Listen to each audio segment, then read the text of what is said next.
You've got all of the time cleared in your schedule. What game would you most like to erase your memory and experience again for the first time? Gosh, there's so many games like that. Well, in this case, it probably wouldn't be a shmup simply because if I go back far enough, like nostalgia-wise, back to, when we were in elementary school and what was coming out when I was in elementary school, and that was the NES. Oh, so, the NES came out just, right at the perfect age. I don't remember if I was in third grade or fourth grade or something like that. So for me and my friends playing like the original Zelda, for example, the first time, now, it's like, I'm not going to play the original Zelda again. Like, even though it's a great game, but thinking back to like what it felt like at the time, like to play that kind of a game when you were 10 years old, it didn't exist before.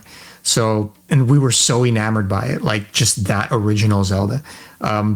We were so enamored by it. I remember we wanted to make our own game. Like, we started drawing out our own diagrams. Like, we started like, what if we made our own levels? Like, we started making our own caves and making our own overworlds, and like that's how exciting it was at the time. Like, as kids, you just wanted to keep playing it and figure it out and make your own games. It was very inspiring in that way because it was a new way of seeing games that didn't really exist for the most part. Yeah.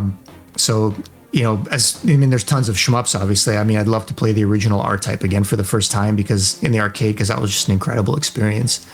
But just going far back enough, like, you could say that about a lot of games. You could say that about Ocarina, the first time we played that Zelda, it was kind of transformative because we'd never really played anything like it before.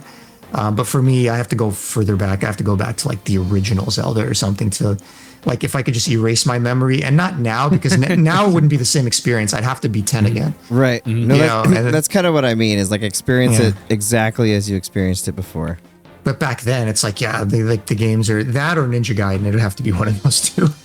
Back then, those games just like completely took over your life, because like even when you weren't playing it, you were talking about it like at school, and like, Zelda, you were wondering. To me, it was like this. It was this legend, and you were wondering about all the lore, and it was so simple, but you expanded upon it in your mind.